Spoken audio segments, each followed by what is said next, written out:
What's up, everybody? Welcome to Move the Sticks. DJ, Bucky, back together. Buck, by the looks of things, where are we? Jacksonville? Where are we at right now? Yeah, we are in Jacksonville. Had a chance to watch the Jaguars practice first day of OTA, so down here for that. Then having a few production meetings for the preseason TV games. Nice, man. Looking forward to hearing more about that as we get into the summer. We've got a lot of fun content scheduled, by the way, as we get deeper into the summer and head towards the season. We have a chance to kind of stretch our legs a little bit, be creative, do some fun stuff. So I hope you guys will continue to hang with us as we get to the summer. I would like to do something we don't do often on here, which is encourage you. If you get on Apple Podcasts, get a chance to drop us a review and a little write-up on there. We appreciate those. We don't often ask for it, Buck. I feel like maybe we should do anyone. Every now and then we like to lob that out there. We're closing in. I think when we get to the fall, we're going to get to the 1,000th episode. So hopefully a little big celebration. I know a lot of you guys have been with us from the jump, so we appreciate you guys so much. I think you're going to really dig this episode today because we've got one of our good friends, a guy Bucky and I have both known for probably 20 plus years, David Shaw, who was coming off a very successful run there at Stanford. He is now a free agent. He's going to be doing some media work this year. He's going to be hanging with the family. And then he's going to look to the future, which he's going to get into a little bit during our conversation. Is that college ball? Is that in the NFL future for him? Well, he's going to let you know. It's a really fun, wide conversation. But here's our chat with David Shaw. All right, Buck. Well, here he is, Coach Shaw. It's awesome to be with you once again, man. It's great to see you. How you doing?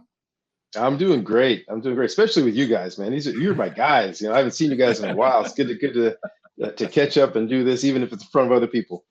Well, there's a lot of stuff I'm looking forward to talking with you about today. There's so much ground we can cover, but I want to start first of all with just tell us what you've been up to, man. I know you did some awesome work for us on the draft coverage, but what's it look like for you the last few months? It's been great. My two sons right now, one's a high school senior, another one's in 7th grade. They're doing a lot of tracks. I'm hitting all the track meets. And, as a football coach, you're always looking at your schedule and your kid's schedule and zipping back and forth. And now I can, with complete freedom, I can do that. My daughter's home right now. She's going to start school in the fall. So we've had a chance to do a lot of things together too. So this has been a great time for family and sports and do some stuff with the NFL Network, which was awesome. Now just looking forward to the fall and see some UCLA football games and spend some time with my family and hopefully prepare for that next chapter. Real quick though, you got to tell us why. It's not just because Chip's your guy and you guys are buddies going back a long way. You got another reason to go watch some UCLA football this fall. Yeah, my son committed to UCLA, Carter, so he's going to play football there, and I'm excited to go down there and watch some games. And I have to be careful though, because he's like, Dad, this isn't your thing, right? So I don't want you around too much, right? Like, okay, so I have to kind of be just with the parents. I can't go hang out with the coaches. So, but I'm just looking forward to being a parent, letting him have his space, and it's going to be a lot of fun. I have to ask you this because I went through something similar with my son. Like when you're watching football games as a parent, how hard is it for you to turn off the Coach Shaw part as opposed to, hey, I'm going to help them out. If they just do this, we can. Is that been a difficult challenge for you just to watch it as a spectator and a parent? Just watching sports with my kids, my daughter's 20. So since she started soccer, like 2nd grade, right, I found a way for those two things to coexist. So they don't battle anymore, right? So the strategy side of me, right? So looking at the overall scheme and the technique of my kids as well as the other kids, like that's one thing. And then there's just the supportive dad, right? I don't usually say a word during the games. I just watch. A lot of times though, I kind of have to stand away from all the other parents because I don't want to hear the things that they're saying. Both our parents and the other parents, I just need to be like, so I'll go on the field, I'll go to the side, and I just watch, but I watch with a lot of pride. Whether they do well or don't do well, I'm just excited that they're competing and excited that they're active. I can do both. And so for my kids now, they know if they want to be coached, they can ask me and then I'll help. But the one thing they don't ask, if I see anything that has to do with my hot buttons, the guys who've always played for me know I have my hot buttons. Effort, any lack of effort, I'm coming full speed, right? Any lack of effort, any disrespect of any player or disrespect to the game, I'm coming full speed, right? Those are my two hot buttons. Besides that, I just want to watch and enjoy and let it play out however it's going to play out. But really just being a proud dad in those moments is fun for me. I love that. By the way, my spot is down by the fence, so the stands is no go. The stands is a no go. You don't want to hear it. It's usually your own fans. I don't want to hear what they're saying. That you got some of these parents are ripping on kids on our own team. It's uncomfortable, man. So I like to go down. If you can't get down to the field, I just go out on the fence, kind of by myself, away from everybody. So I feel that from a dad standpoint. Coach, what about what has happened for you over the last year? In this kind of transition phase that you're into now, why did you know that was the right time to end a very successful chapter at Stanford, and what does the future hold? Let's fast forward a few months here about Sure. what would be an ideal situation for you going forward. It's really hard to describe. Even to my wife, as we're going through it, it was right around Thanksgiving, and I had no anticipation of stepping down. And that week hit, and it was like an avalanche of thoughts in my head, and it just felt like the right time. Right, we were, Stanford still is at a crossroads athletically with this new world, especially in football and men's basketball and even women's basketball, and the volleyballs now are getting into it, and all the NIL transfer portals. It's huge, and there's a lot of changes that need to have happen. The provost just said she's going to step down. So I'm like, you know what? This is like the perfect time. If I was going to leave, this is the perfect time, right? We had 2 seasons in a row that weren't up to our standard, and I'm comfortable in my skin. Hey, let me take those on my shoulders. That's blame me. That's fine. Throw it all on me. Not a problem. I'll still point to those previous 10 years, but that's okay. And I said, yeah, this was a perfect opportunity for someone else to come in, instill their program, and start to build with the new way that Stanford's going to have to compete in this new world. And the more I thought about it, the phrase that really hit me was, this is not my job anymore. Mhm. It felt like someone else's job. It was time for somebody else to step in. And I love my players. I love their families. And they all understood. They got it. It wasn't a difficult season. It wasn't that stuff. I'm a football coach. I've been through the ups and downs and highs and lows. That stuff doesn't bother me. I sleep well at night because I know that our guys give their best effort. But I kept thinking about it. And I was like, you know what? If I was ever going to step away, this is the time. And then someone randomly had hit me with a Bill Walsh quote that kicked it off also, which was, 10 years, 10 years is about the time. And this was year 12 for me. Mhm. And I was feeling like, gosh, it just feels like time. I love Stanford. I love everything about it. I love the people that we recruit in all the sports. I love the non-athletes and the things they're doing at Stanford. But it just felt like the right time for me to put a bow on my career there, lend any help and support I can from afar, and really look towards the next chapter, which over the next few months, and really starting a few months ago, shortly after I stepped down, I started my NFL preparation, Mhm. both for the draft, which was a lot of fun for the NFL Network, and NFL Now, which is really cool, and all the different shows I did some things for, and NFL Plus was amazing, day one. Um, but really just preparing for the next NFL cycle. And for a lot of people, I used to say this all the time, like I was never trained to be a college head coach. All my training for 10 years was to be an NFL head coach, right? That's what I was trained. So I never felt like I made the conversion. I operated, and thankfully Stanford allowed me to, the way that we recruited and what we did. I operated like an NFL head coach at Stanford. The way we did things, the way we practiced, our schemes, they were all NFL style.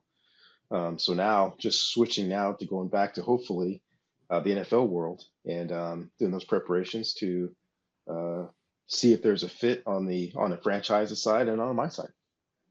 David, I think it's so interesting in terms of the differences between the college game and the pro game. And you said you always operated like an NFL head coach down in college.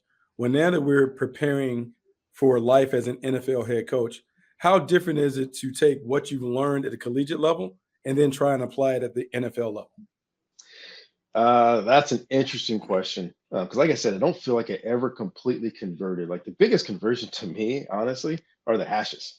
Right? It's Mhm. just a different world with those wide hashes. It's a different world. In the NFL, as you say, we're always in the middle of the field. So for me, off-season study wise, we studied the NFL. I didn't study a lot of colleges. We looked at some things that people did that were good, some wide receiver screens and some spread concepts and rush the ball concepts. But for the most part, we're studying the Chiefs, we're studying the Eagles, we're studying whoever's doing well, who's running the ball well, who's throwing the ball well, who's using their tight ends well. We did that a bunch. So running an NFL scheme on the offensive side, and then also running an NFL scheme on the defensive side, right? And our defense was a Vic Fangio offshoot. So we would look at all the different Fangio. We looked at the 49ers. We looked at some of the things the Eagles were doing.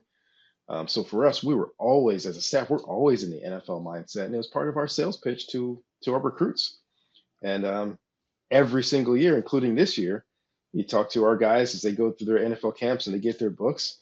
They always send me a text, say, "Coach, I know 80% of this playbook," right? Because we've got guys going to places that use offshoots of Bill Walsh's West Coast offense. Nobody calls it that anymore. They all call it something different. It's a spread, but you look at it like, oh my God, it's the exact same principles that I ran as a freshman at Stanford. So our schemes are very similar, and our heads have been in the NFL world for the last 15, 16 years.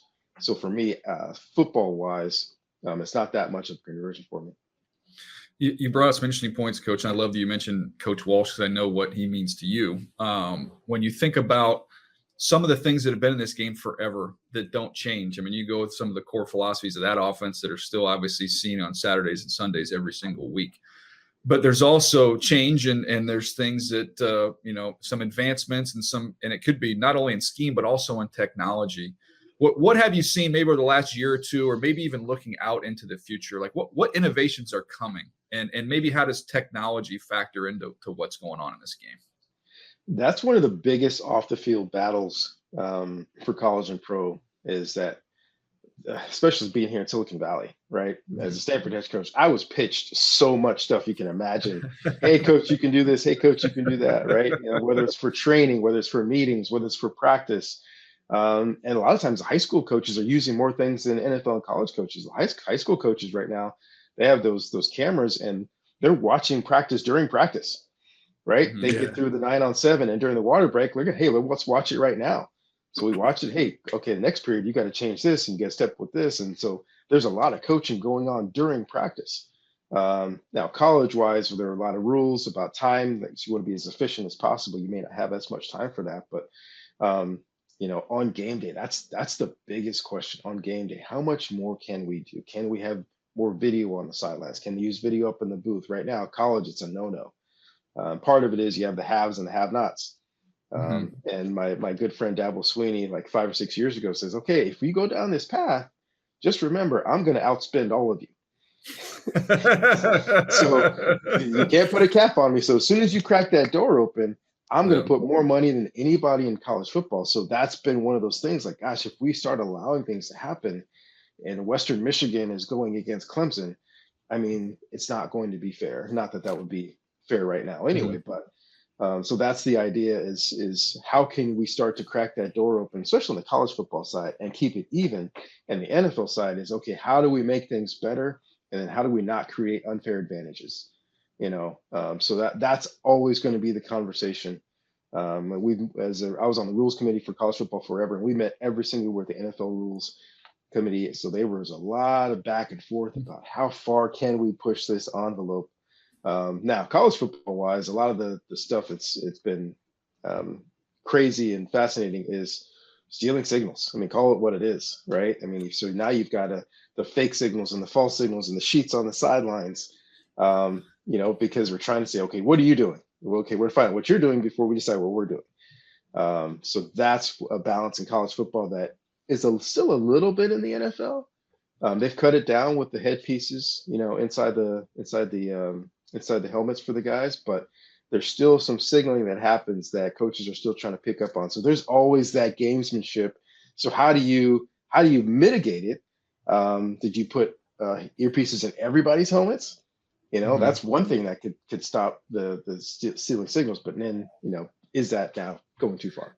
So hold up real quick. Did teams ever crack the code of the cardboard plays. So in other words, you've got, like, we all have seen it, right? You hold up the board and it's got 4 different images on it. Are the people really crack some of those codes with what people were doing? I've heard rumors that some people have cracked some people's codes. I don't know if you've heard, like, seen the movie The Imitation Game, where they crack the code, but they can't tell the opposing side that they cracked it, so they allow some bad things to happen just because they don't want to give it away.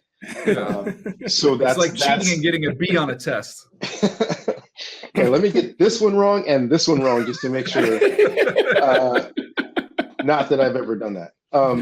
But yeah, that's part of it, is that gamesmanship of, like, okay, we think we know, but then those teams will say, okay, we're going to put up the same board, but we might have a signal that says ignore the board, or we might have a signal that says go the upper right quadrant or the lower left quadrant, right? So it's not just the board; it's the other signal that goes with the board. So it's a lot of insanity. Some of it's fun, some of it's too far.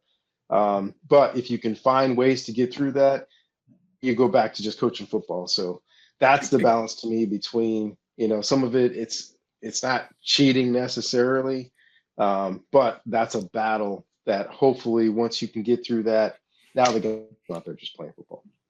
Are we going to go back to just sending the wide receivers with the play in and out the huddle like yesteryear? Can we just go back to just shuttling the wide receivers back in with the play so we don't have to worry about the signal? That was the way they used to do it. And then, rumor is also, I heard a couple different places where the receiver would forget the second part of the play, or maybe put his own tag at the end of the play.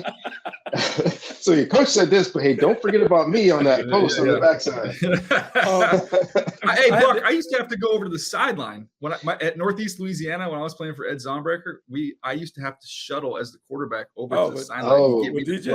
You got your conditioning in. DJ, if you play for me, that's what we do. We're doing that down to high school. You come over here every time.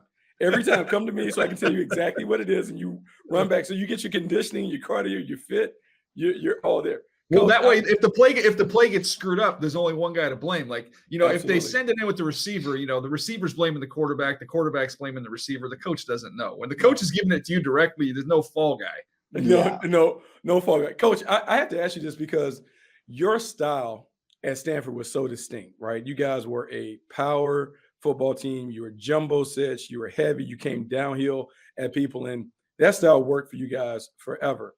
When you think about going somewhere else, do you think that style of football is more specific to what you had at Stanford, or do you think that style can carry on elsewhere? Can other people take that style and say, you know what, I can play in the SEC and play that style, I can play in the Big 12 and play that style? Or do you think it's just specific to what you had based on the personnel and the kids that you were working with?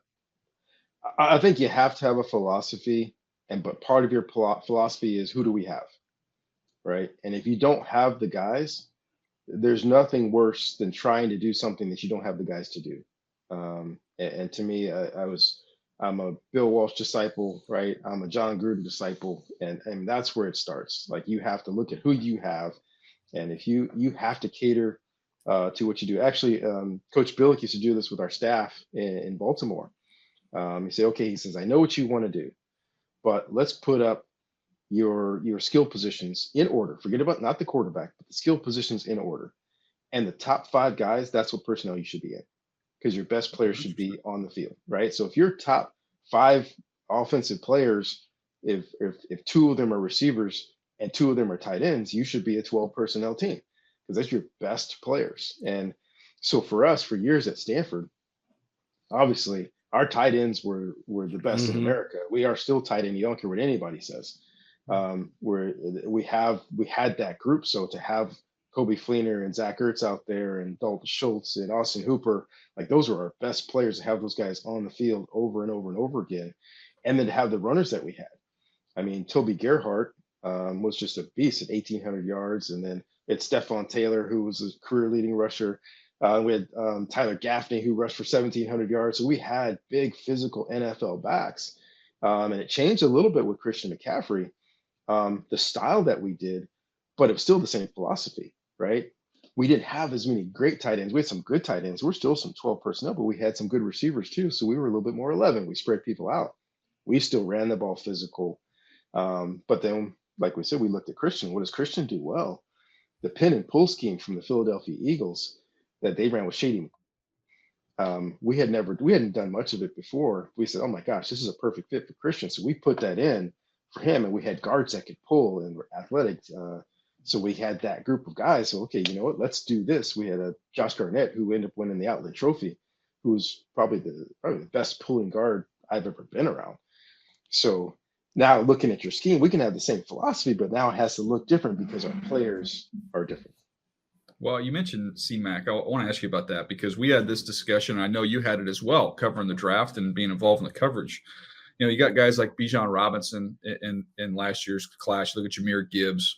And there was, you know, we ended up with 2 running backs going in the first round. And I was kind of advocating through the process, and Bucky and I were having these discussions about, you know, we almost need to give some of these guys their own designation, maybe rebrand the position a little bit, because, you know, we're not talking about 2-down players. We're talking about guys that can not only catch the ball out of the backfield, you can put guys out in the route, you can get them out in the slot, you can split them out wide. Christian, obviously, you know, go back to when he was coming out the combine, he had the best wide receiver workout of anybody at the entire combine as a running back.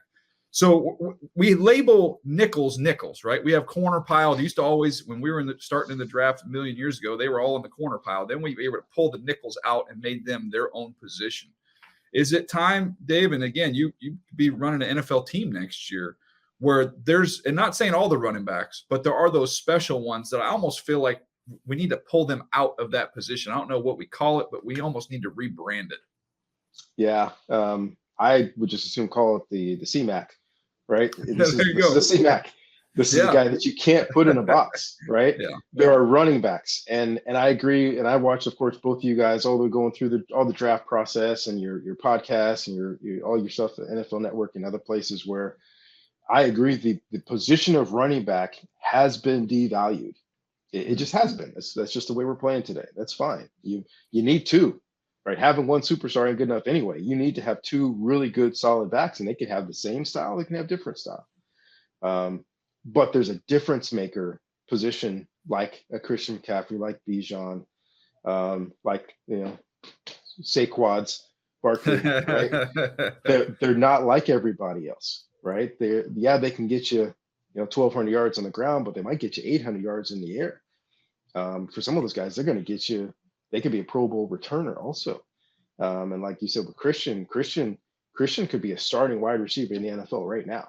Mm-hmm. There's no question about it. He's probably the best slot receiver in the league when they put him out there. You can't cover him. His short area quickness is insane. Mm-hmm. So when you have a guy like that, he's not a running back, right? He's a 5-tool guy, right? He's a guy that you can place anywhere that they can't get a beat on him. The guy that lines up 7 yards back there, or now everybody's in the shotgun 5.5 yards back there, right? Yeah.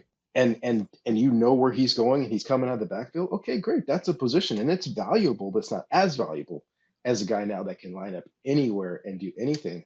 One of the most fun I've had to practice in my 16 years at Stanford was the Christian's 2 years where he was the guy.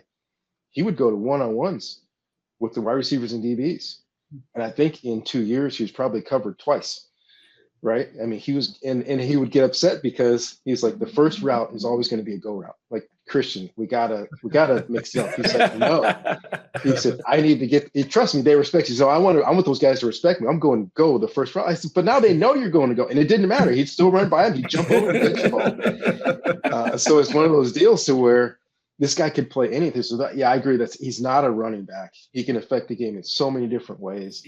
And any way that you can isolate him against another human being is a win for your team. That is a different position. That's what Bijan gives you.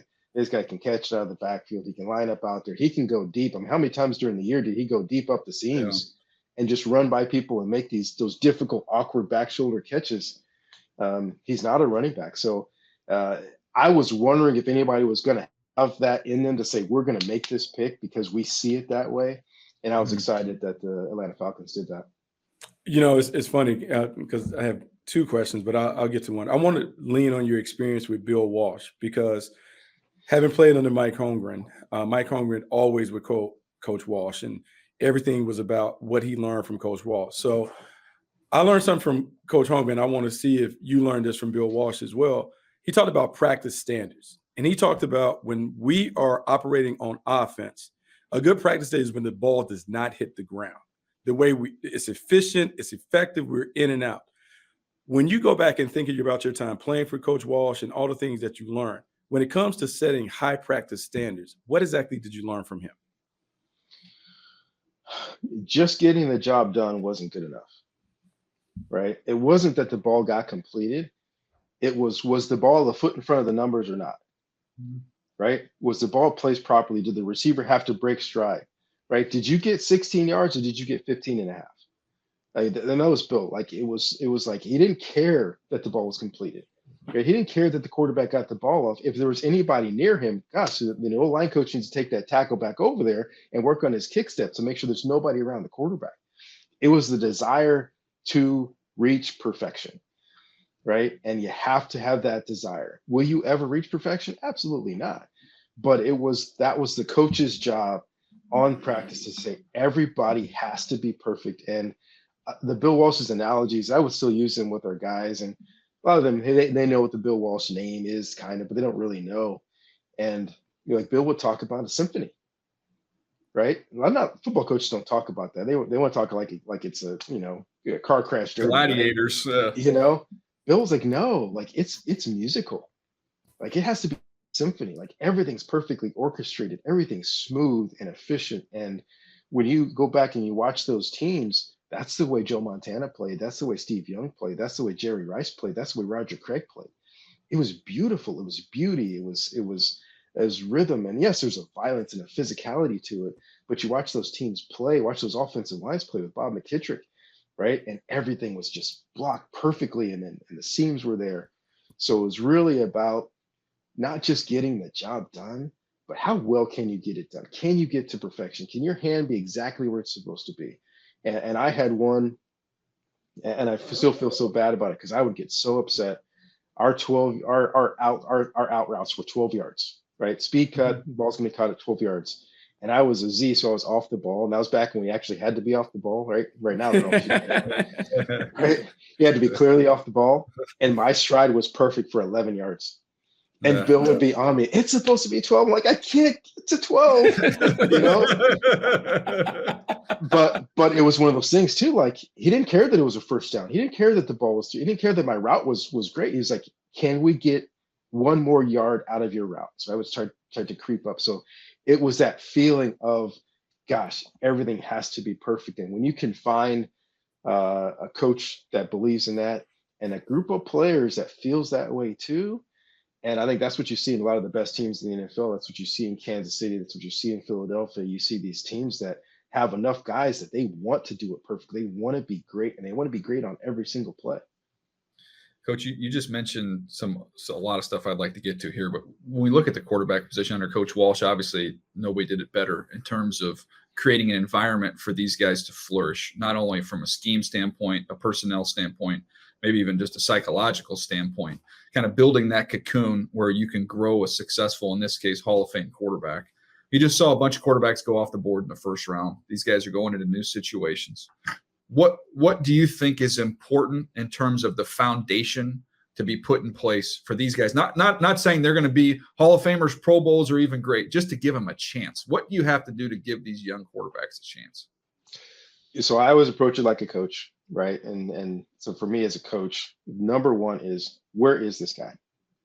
Where is he mentally? Where is he physically? Where is he competitively? Where is he off schedule wise? Like where is he? What can he do? What can't he do?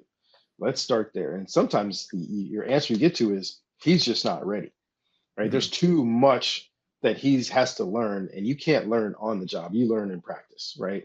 So some guys just aren't ready, no matter how talented they are and how good they might be down the road.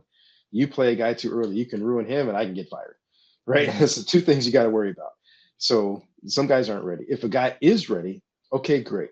You start with the downside. What is too much? And that's what John Gruden, I thought, did a great job. Let's test these guys. Let's push these guys early and make it really, really hard for him so we know where the line is. How much is too much? How much can we put on his plate? Okay, now we know how much we can't do to him. Now we know what we can do with him. And then the second part for me is, to me, there's three parts. That's the first part. Where is he? What can he do? Next is the most important thing outside of that. What do we have around him, right? How's the offensive line? How's the defense, right? Because we've got to be able to get him the ball back, and we've got to be able to cover his mistakes. he's going to throw a couple of interceptions. We got to have a defense that can protect him, get an offense line that can protect him, and we got to have a running game. He's got to be able to depend on something else.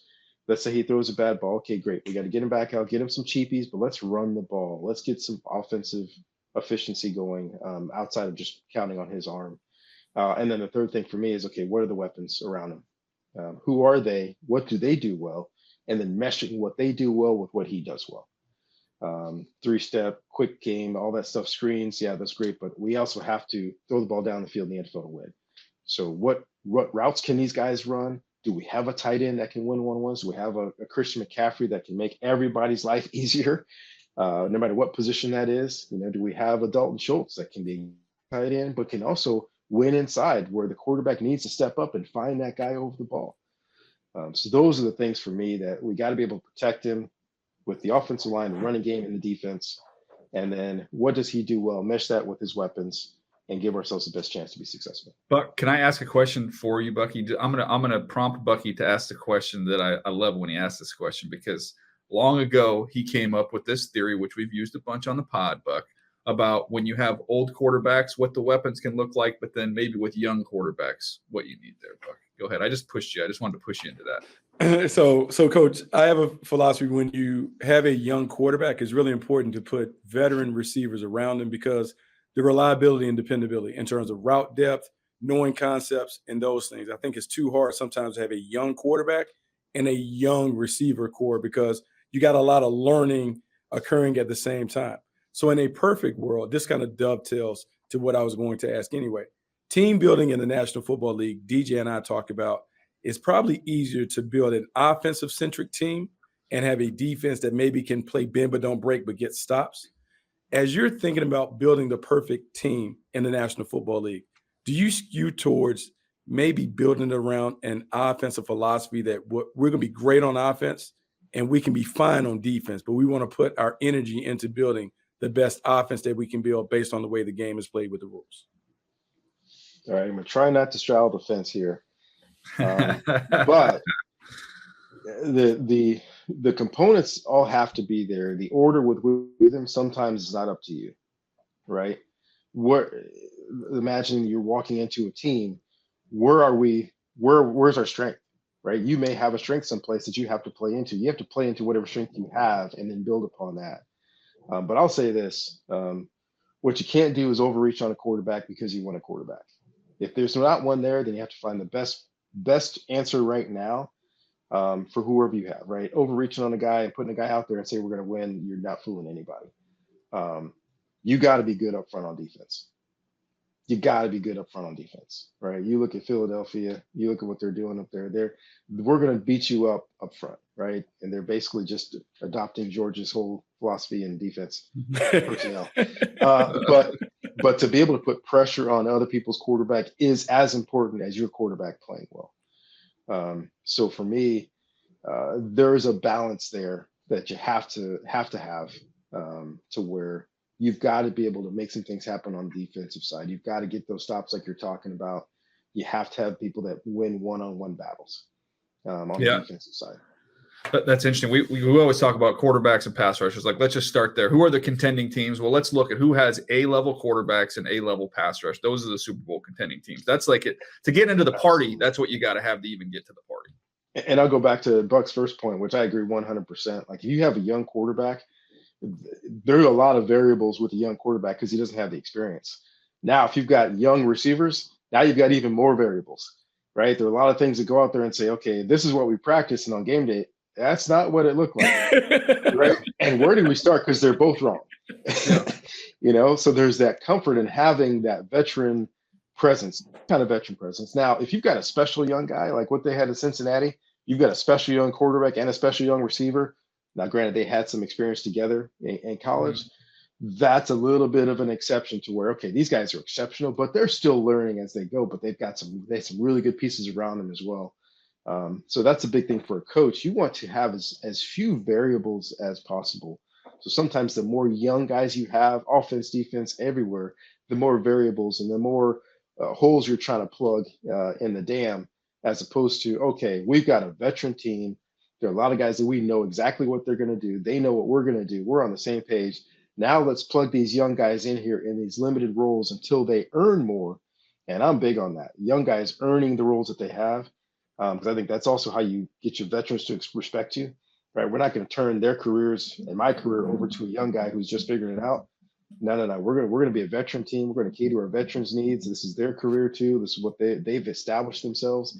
Let's let these young guys earn their way in there, utilize their skills and their talents, but let's make sure that we control the variables in a football team by keeping those young guys in the roles that they've earned. Yeah, it's one of the things we always talked about too. When you have sometimes you have a first-year general manager, first-year head coach, first-year offensive coordinator, first-year quarterback.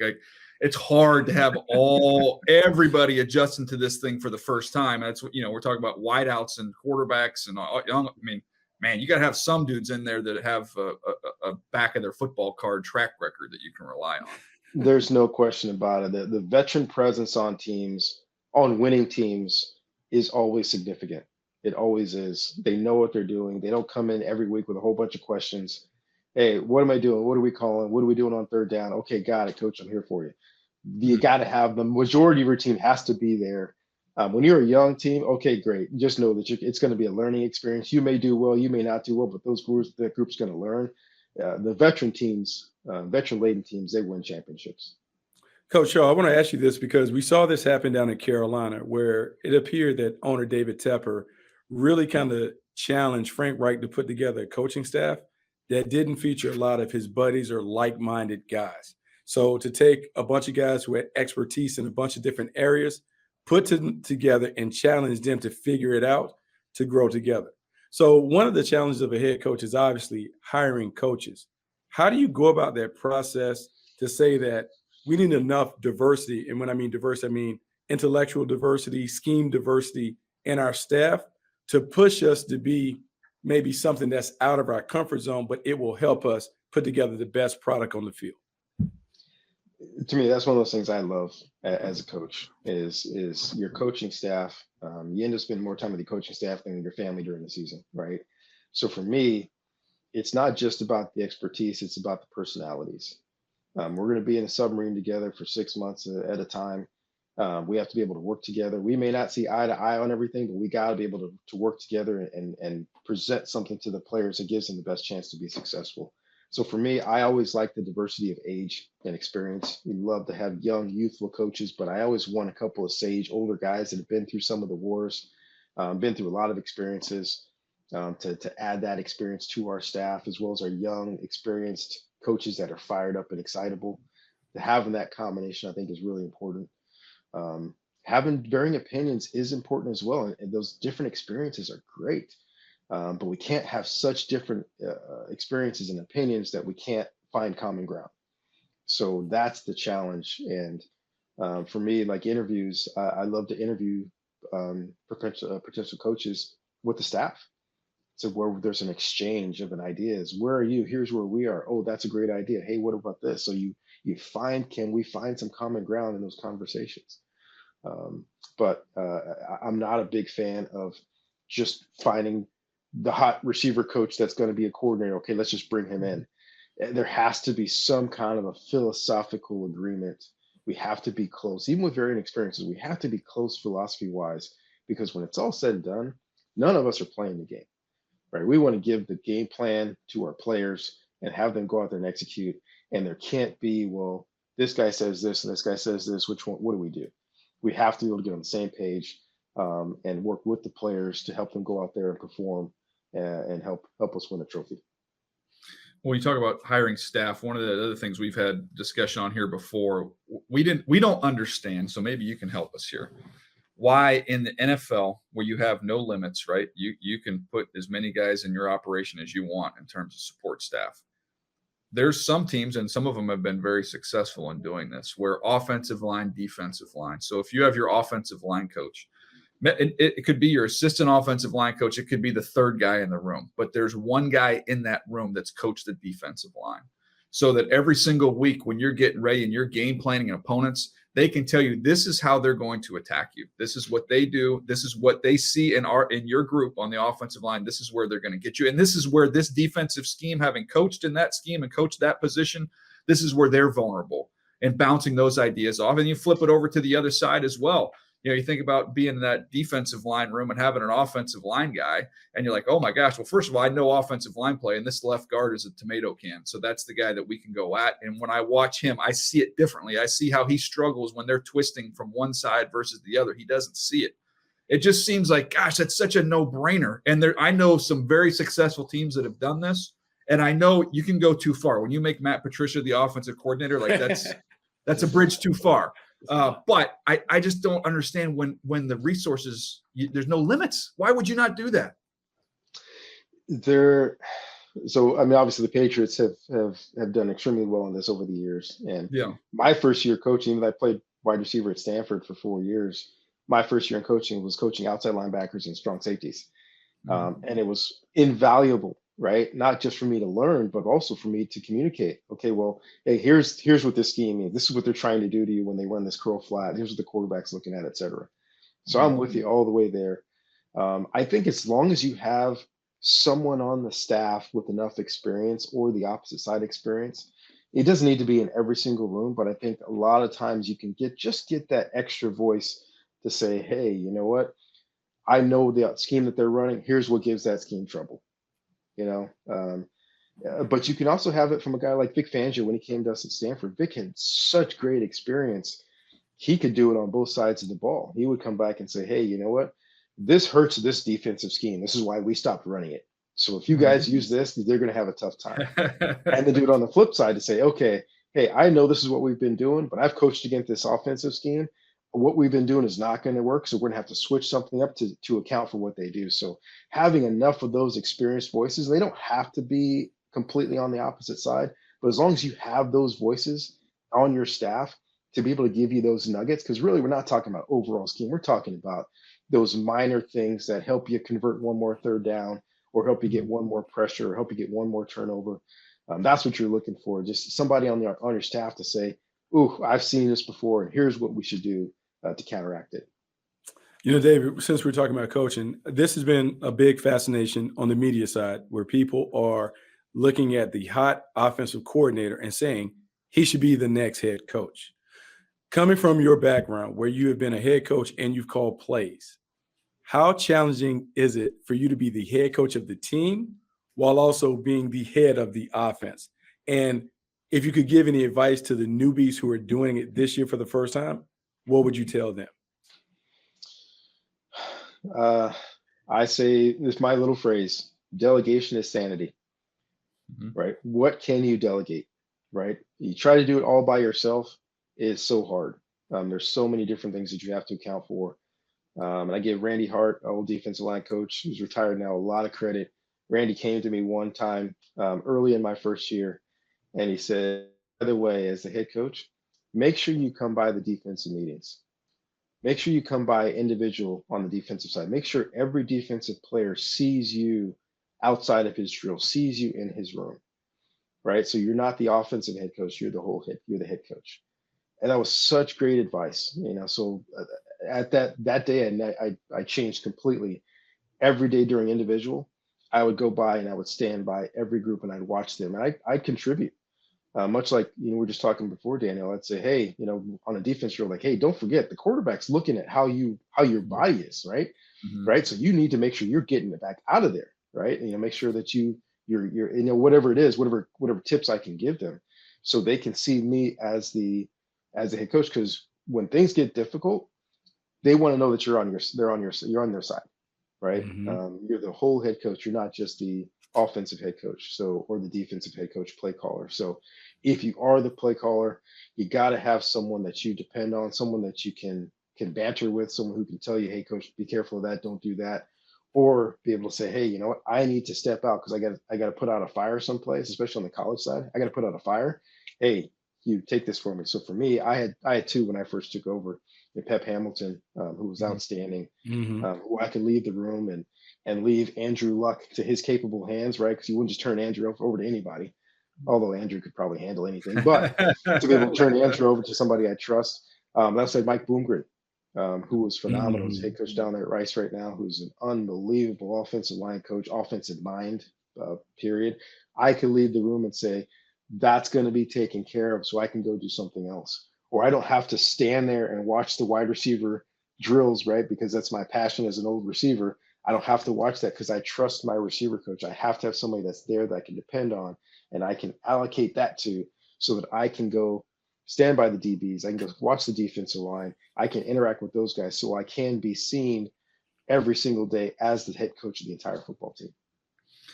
Coach, this has been so much fun, man. The time just flies by. We sit here and you look up, you're like, oh my gosh, yeah, I feel like we're just getting started here. We can go in so many different directions. We're not gonna keep you much longer. One of the things I definitely wanted to ask you about, though, we've put one draft in the rearview mirror, so now we look out the windshield to the next one, and know it's an early look. But you got a chance to see Caleb Williams up close there at USC. The numbers speak for themselves. The skill set seems to be pretty obvious. But what was a takeaway being on the field? We always say in scouting, there's nothing like seeing a quarterback live. That's a different experience than just watching the tape. What did you take away from seeing him? There's only one 10 out of 10 that I've seen, and that's Andrew Luck.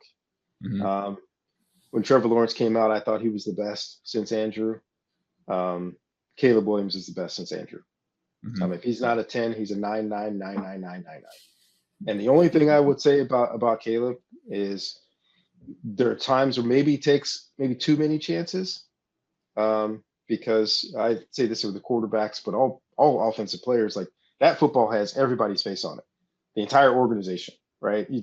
That's our baby. You got to take care of that thing. So I think sometimes he takes maybe too many chances, but his improvisational skills are to the level of Patrick Mahomes. You get mesmerized watching this guy play. And I went back and watched all of the Oklahoma stuff just because, right, he was new and hadn't seen him with USC, so I watched all that.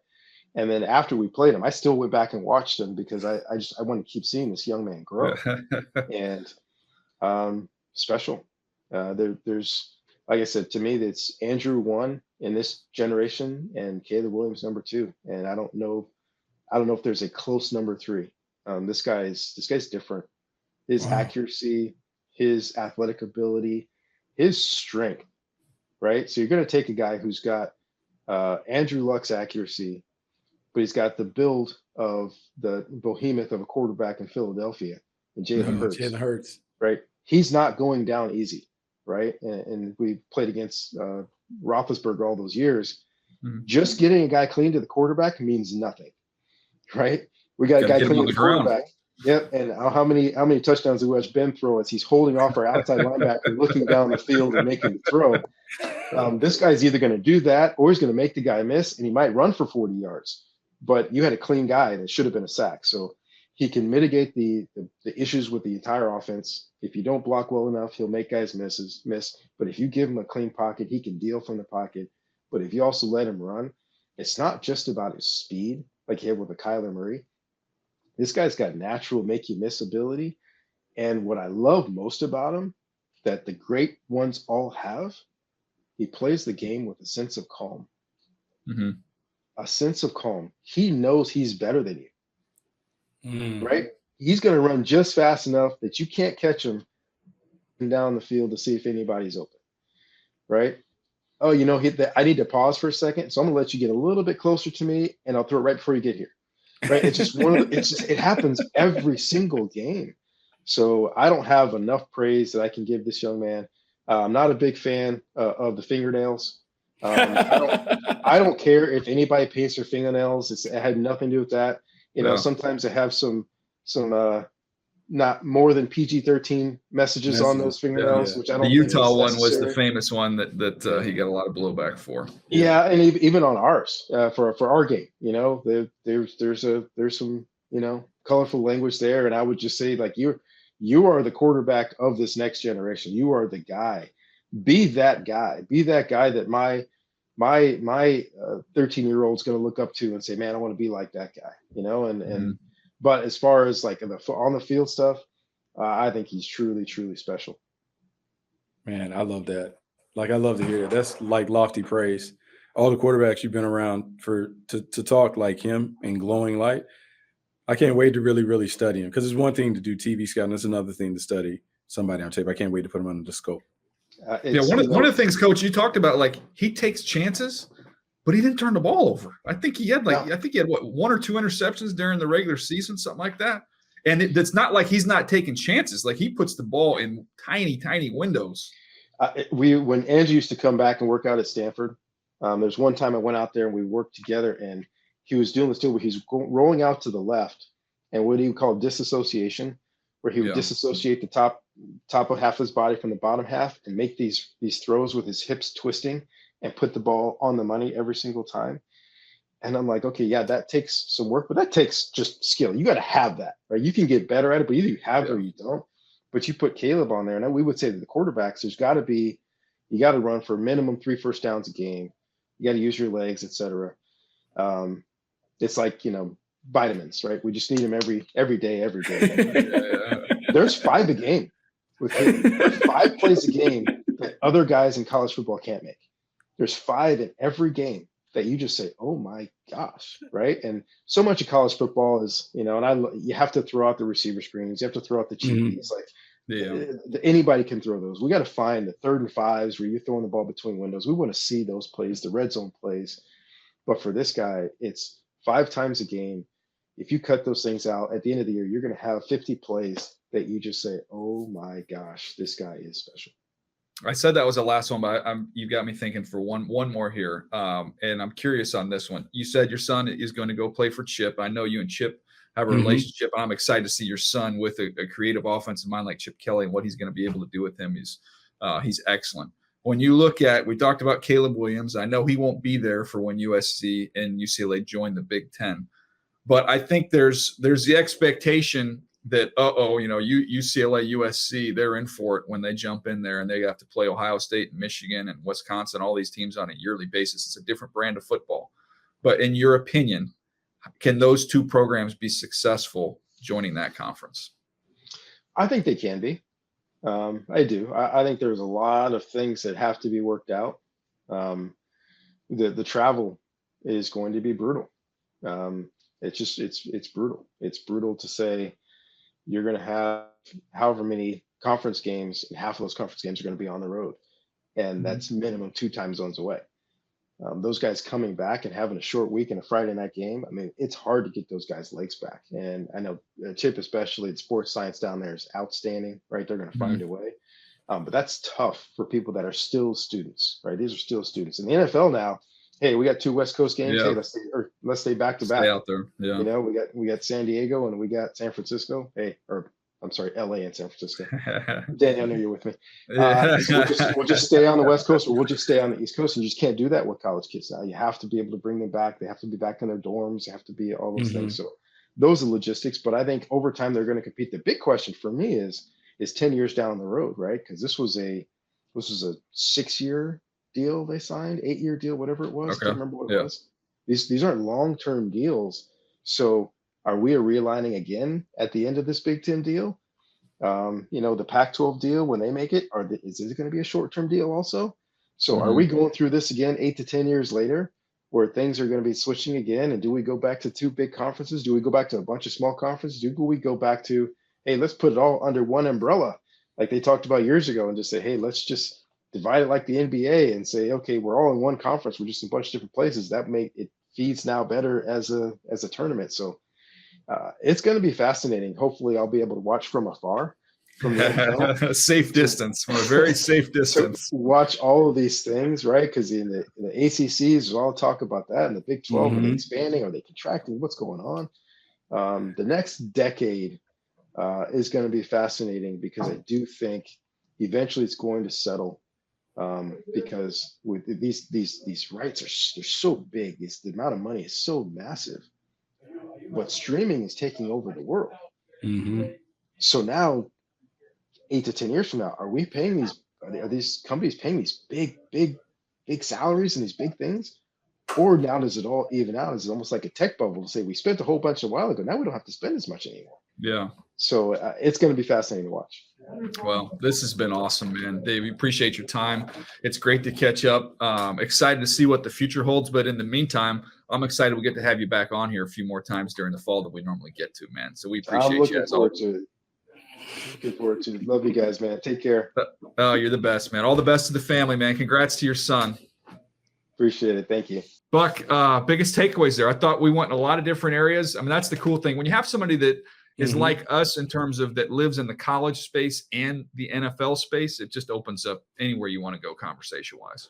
No, I think the coolest thing is just to hear him take the wealth of experience that he's had collegiately, the NFL, to put that all together and give some of these answers. But I'll be honest with you, the stuff that gets me excited is the stuff that he said about Caleb Williams, the quarterback from USC, and how he just talked about Andrew Luck and then Caleb Williams.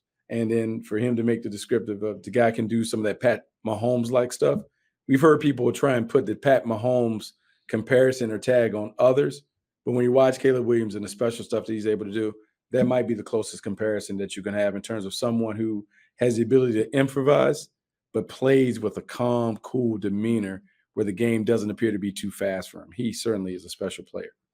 Yeah. I mean, shoot, he talked about where you are in Jacksonville right now and Trevor Lawrence. And we gushed over Trevor Lawrence coming into the draft process. And I think we both agreed that he was the best one since Luck. And neither one of us had a chance to really do the deep dive on Caleb Williams. That time will come, but coach has already done it, played against him, saw him on the field and watched all their games and crossover tape there while he was at Stanford, and said he would put him too. He would put him behind Andrew Luck. And the more significant part of it was he said it wasn't like close, a huge gap. That's pretty close. That's high praise coming from a guy like Coach Shaw. Yeah, high praise. And so that part of it is fascinating. But then the other thing, like you have the running back conversation or the difference maker, as he dubbed that, the player that we talked about. So it was just a fascinating conversation. He has so much knowledge and expertise. I can't wait to bring him on later in the year to talk more. I mean, we love studying the trends, how the game is advancing, the innovations that teams are bringing into it. I can't wait to pick his brain as he has an opportunity to sit and watch and really study without the added responsibility of being a coach himself. No doubt. Well, that was a fun one. Again, be on the lookout, more fun conversations, and again, get a chance to be a little bit creative as we get towards the off season. So we're looking forward to these conversations and these visits. Hope you guys have enjoyed hanging with us. We'll be back later this week for one more episode of Move the Sticks. We'll see you then.